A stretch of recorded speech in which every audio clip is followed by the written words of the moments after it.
Hey guys, welcome back inside of the Plastic Planet. I am your host Nick Nack, hanging out with you guys tonight. I got my good buddy and sometime co-host hanging out with me tonight. I got Coppabot. What's going on there, Coppa? Not much. Just hanging out with a fat douchebag. Thanks, buddy. Yeah, well, we're just hanging out here, and I just wanted to show off to you guys a couple collectibles that I picked up this last week. Why don't you tell them what's really on your mind? You got in a bad fight with your wife. We didn't get in that bad of a fight, Coppa. It's okay. Are you upset by it? No, but I know you will eat a whole box of Cinnamon Toast Crunch when you are upset, and you are already fat. Look, I just got upset with her because she was literally doing dishes while I was about to start shooting a video, and I felt like she kind of knew that I was shooting a video because I was, setting up my tripod and everything. She told you could stick your tripod up your ass. Yeah, she did. She did.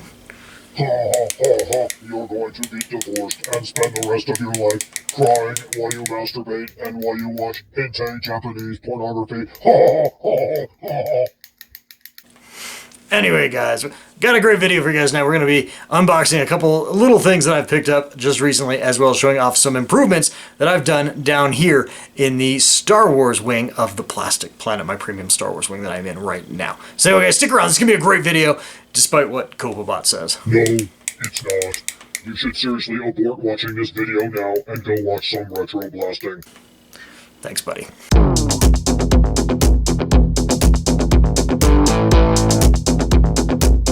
Knickknacks Plastic Planet.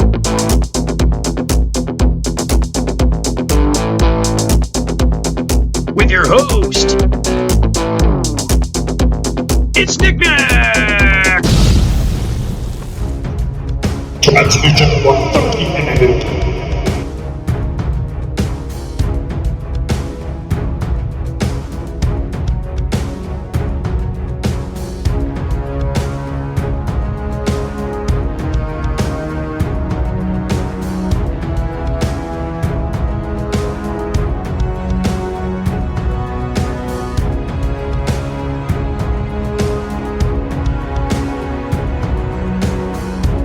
So check it out. The first item that I picked up this week, I actually got this from my local comic book store, and I think I got it for a steal, to be honest with you. Check it out. This is a Play Arts Kai Man of Steel Superman. This came out a number of years ago, but I think this action figure retailed around 130 bucks back in the day. But anyway, I picked it up for just the dream price of $30 freaking dollars. That's right, $30 freaking dollars. Now it is used, and it has been on display in someone's collection, but it looked pretty sharp inside of the box. It is going to be broken. Now we don't know that yet. It could be okay. No, it's going to look like someone stuck it up their dog's asshole. Thanks, Coppa. Anyway, let's get it out, though. Let's get it out and check it out. I think it's going to be fine, and I think it's going to be a really, really awesome addition to my collection.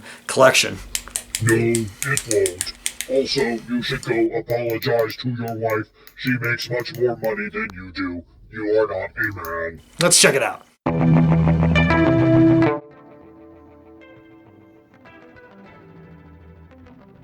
Alrighty guys, so here is Superman all assembled here, and I got the Superman stand anyway, all assembled, and that was a little more. It took a little more than I thought it would. It was the directions were not exactly crystal clear on that, and I had more of a difficult time than I thought I was going to have with that. I didn't realize this piece here is actually like a faux wrench for it, because none of the little screws that it comes with, as you guys can see, if the camera will focus for you guys, it's not like you can put a screwdriver to it. You got to use this little tiny wrench here, and it took me a while to figure that out. That's because you are stupid. Yeah, thanks, Coppa. Anyway, the Superman himself he looks okay. I mean, the face is a little different, I guess. It looks dirty as shit. Yeah. Kind of does look a little dirty, Coppa, I guess. I don't know. He's been working in a coal mine, going down, working in a coal mine. Yeah, I don't know. But anyway, I only spent $30 on it. And so I'm in that respect, I'm pretty happy. And it is ultra posable, as you guys can see. And the stand, if I can work with it, it's going to take a little bit of futzing, but the stand should, in theory, allow me to get it into some kind of unique, cool flight poses, perhaps. So all in all, it's not terrible. I mean, like I said, I only spent $30 on it used from my local comic book store. So I mean, I'm overall, I'm pretty happy with it. $30 isn't a good deal if it's hot trash.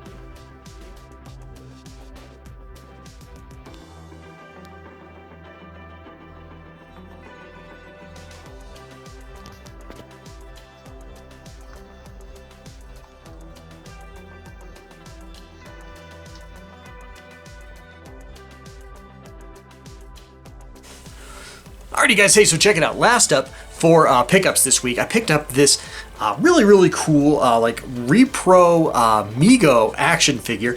It's put out by a company called Figures Toy Company. I think I said that right. Anyway, check it out. It's like this reproduction Mego Lois Lane action figure. Looking pretty sweet there. You want a doll? What's wrong? Did your mother make you pee sitting down as a child? No, man, it's no, Cope. It's to go along with my my Mego Superman that I have downstairs. My reproduction Mego Superman that I had downstairs. It's kind of a treasured relic from my childhood, and I thought she would go really good with it. So yeah, no, I don't. It's not a doll. I mean, yeah, it's a doll, but it's a doll. You should double check your genitalia later. Anyway, let's check it out how I want to display her. This is gonna look really cool.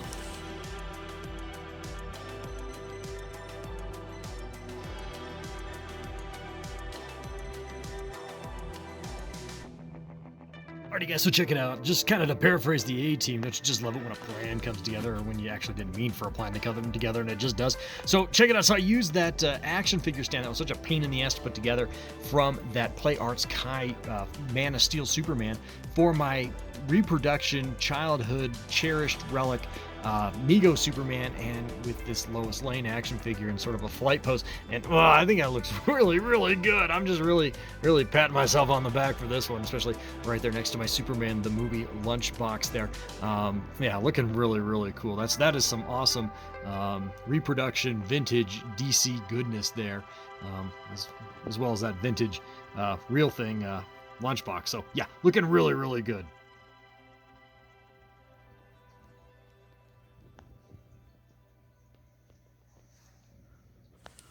Alrighty guys, so last but not least, since I didn't get a lot of pickups this week, I have been working on a number of changes down here in my premium Star Wars collectible wing of the Plastic Planet. Just some nice display changes down here, and I thought I'd give you guys a little bit of a sampling of what I've been working on. Eventually, just like with the arcade/archive room, I'm going to get around to doing more room tours for my collection in the really near future.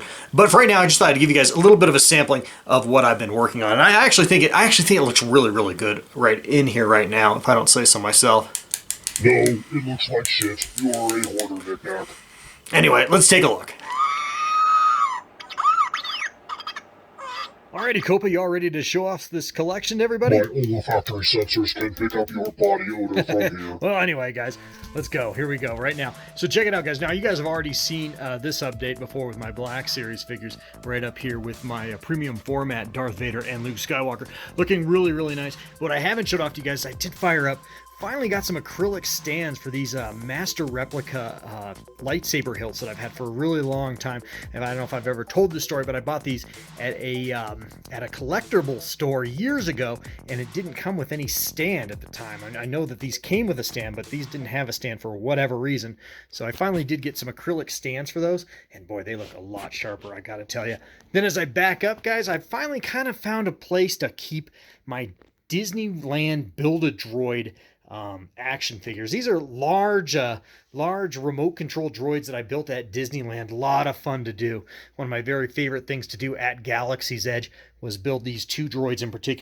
Yeah, so the R2-D2 himself wasn't actually a Build-A-Droid. He just came in a package at Disneyland, as well as the C-3PO here. But they were both sold in the Build-A-Droid area at Galaxy's Edge. But still, really cool, and it really gives my my Build-A-Droid just a really nice looking area here in the collection. I have them kind of tiered up here on this plant stand that my wife gave me. So I don't know. I think they look really sharp. In addition to that, I bought this Tatooine poster at Hobby Lobby.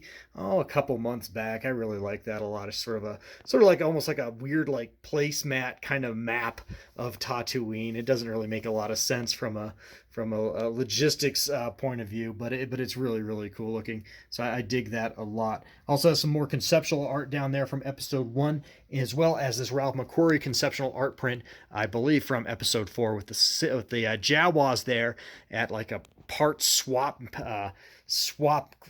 meet there with the Jawas there on the sands of Tatooine. So looking really, really, really cool, where all the Jawas get together and trade and sell parts. So really, really cool. You guys can see all those sand crawlers in the background there, and the temporary shelters they erect. It's just really cool. It's a really, really cool print. Sorry, I do have some reflection coming off the acrylic glass there, acrylic plastic frame. But yeah, really, really cool. And then also down here, I don't know if I've ever showed these off. My wife picked these prints up for me a number of years ago.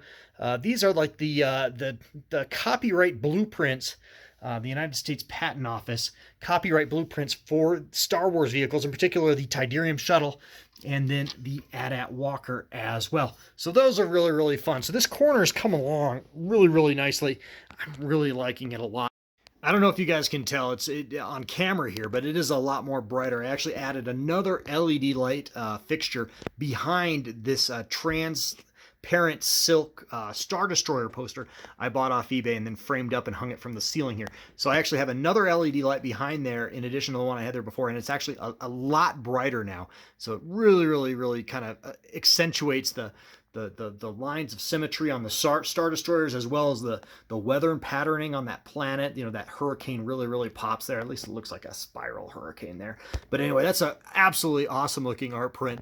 So I'm really excited to have that looking as good as it is. That silk kind of fabric is so translucent. It just makes for an awesome backlit space art piece of artwork there. So really, really cool on that one as well. So anyway, this corner, like I said, is looking really, really fantastic. One more word of note. I finally did something a little different with my Sideshow Collectibles Biker Scout there. I'd always just had him kind of standing there in the middle of the forest, and I actually brought out, I don't know why I didn't do this a long time ago, honestly, but I actually brought out my old Hasbro speeder bike there. I think that came out in 1999, maybe. I don't know. It's over 20 years old, but it still really holds up. I mean, I know it doesn't look as good as the speeder bike that Sideshow offered for over $300, but you know, I've had this one in my collection, so it's like basically free. I've had this one in my collection for over 20 years, and it looks fantastic, really. The only thing that really pissed me off is, like I said, I've hardly touched this Biker Scout at all. And the moment I put him on this bike, one of the little straps that hooks around his knee armor there like broke. God, that pissed me off. I've hardly even touched this piece at all. And that's the one thing I don't like about armored characters or armored action figures like clone troopers and stormtroopers. Sometimes this armor, sometimes the stretchy material that holds the armor in place kind of wears out over time, and then the armor starts to sag. It's one thing that really pisses me off about those. But anyway, I think it looks really, really good now, though. I'm really, really happy with how he looks as well. So that looks really, really good. I'm digging that a lot. Alrighty guys, one more area of change in the collection. I actually got a little tiny acrylic stand there and kind of haphazardly hung up one of my old Kenner Hasbro X-Wing fighters there. I think that's the X-Wing fighter that came with all the Dagobah crap on it, and I just have it kind of displayed there. I think it's an Empire Strikes Back version, but kind of have it displayed like a New Hope there. So anyway, that's really, really cool. Some nice 3 3/4 inch love here in the collection. There, of course, is my Sideshow Collectibles Tauntaun and Luke Skywalker, as well as my premium format R2-D2 and C-3PO. But then over here, this corner always bothered me. I have some nasty blinds there. The blinds are still there. They're just pulled up. But I actually put that space art on that window there, so any light that comes through that window again comes through that poster, because the poster's a little translucent, and it looks really, really dynamite, especially during the daytime. And it also doubles to block out the sun to keep my collectibles from getting any kind of UV damage on them. So that looks really, really good. And then I also bought this really large poster. It's not going to do justice on camera here, but this is a 62 by 21 inch door poster of some AT-AT walkers there at the Battle of Hoth. Bought that off eBay, and so I have that stretched across that window as well, and that's where those blinds are hidden. They're pulled up and hidden behind that poster, but looking really, really damn sharp. I'm liking that a lot. I've also bought some new shelving for down here, and this is a work in progress. As you guys can see, I just have a couple things on it so far. that I've pulled out. Got some Black Series love there. That's that titanium Darth Vader I showed off in a couple videos ago, flanked by 2 Royal Guards. Those are some Black Series love. Have some 3 3/4 inch love. Some Tatooine Beast of Burdens, looking really good there. I love my Bantha. I've never taken that piece down. I've had that piece for almost 20 years. I love it. I love my Ronto as well. Pulled him out of storage. Have had him since 1997. He came out with the special edition collection from Kenner Hasbro back in the day. Love that piece. Pulled out this 3 3/4 inch Jabba the Hutt play set that came out a number of years back. I'm not sure exactly the dates on him. I think it might be 2011, 2012, 2013, somewhere in there. But pulled this whole play set out there. The only thing that didn't come in that play set was the Jawa back there, but it came with the Ula and the Salacious Crumb as well. That's a really, really nice 3 3/4 inch play set. So I really like that as well. And I did move my little Dagobah Black Series scene over here onto these shelves as well. And there's some other items. There's some Yoda love there, a little Yoda shelf. There's a Metacom R5D4 flanked by 2 Hasbro Jawas there. I just wedged that TIE Bomber in there. I don't know if that's going to be there for very long. That kind of looks like shit. But then I also have my 3 3/4 inch Luke Skywalker Land Speeder and Moisture Evaporator there. And I've also got another little Hoth shelf here with my Black Series Luke Skywalker and Han Solo that I showed off in a previous video. My old Power of the Force 2 ATST, that's in a 20-year-old piece there, as well as that Gentle Giant Stormtrooper bust. So nice looking shelves. Again, this is all fluid as far as what I have on these shelves. Some of that stuff might get changed out in the coming days to weeks, but looking really, really good. And I just moved around some pictures as well, as you guys can see. And I'm sorry, I do have some reflection coming off these frames, but looking really, really good overall. There's some Black Series, 2 Boba Fett's right there. Again, I like to randomly put pairs of Black Series throughout my collection where it seems relevant, and so they look really good there. I also moved over my Sideshow collectibles Indoor Rebel Soldiers and kind of put them with this little kind of like reptile pet piece there. So it kind of looks like they're hanging out in the woods there on the Forest Moon of Endor, but I really like them a lot right there. They're kind of hidden back behind the TV. They're not like my favorite pieces, but they still have a home here, and they look really, really good when they're contextualized correctly. And I think I have them contextualized correctly right now, especially flanked by those 2 kind of cheap, but they're real plasticky, but they're older, cheap Hasbro 12-inch Ewoks. There's Tebow and I forget his name, maybe Paplu, I think. I don't know. But anyway, those look really good. This 3 look really, really good like that. So I'm really enjoying that a lot. And then I also have my AT-AT Walker, my Legacy AT-AT Walker here off the floor. I hate stuff on the floor, so it's nice to get this up on this TV stand, and that's kind of cool. And look at that. All right, speaking of figure pairing, check this out. I really like this a lot. I've taken my Tusken Raider Black Series figure and accompanied him with my 40th anniversary Luke Skywalker Black Series figure, a figure I wasn't really in love with. In fact, I'd actually taken it down for a while and put it away, but I brought it back out to kind of put them together on that old stand there. That stand is actually from the deluxe R2-D2, electronic R2-D2 from Power of the Force 2 from way back in the day. That's like a sort of a deluxe dioramic stand there of the Jutland Wastes, or some kind of rocky canyon there in the Star Wars universe from Episode 4, A New Hope, I believe. So I think they look really, really nice there. The Jutland Waste is not to be traveled lightly. So yeah, looking really good. The Tusken Raiders kicking the shit out of Luke there. Luke's got his little micro binoculars there, and he's getting his ass kicked. So yeah, I'm digging that a lot. So looking really, really good overall here in the Plastic Planet.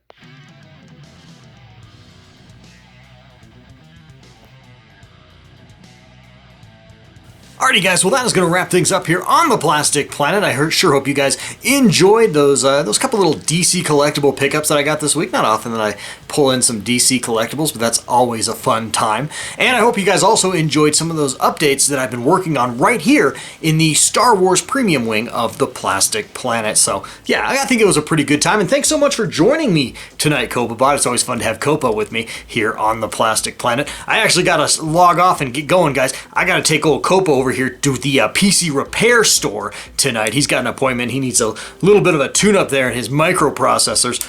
No, Nick, I do not want to go back to the PC repair store. The man there touches me in places that are not appropriate.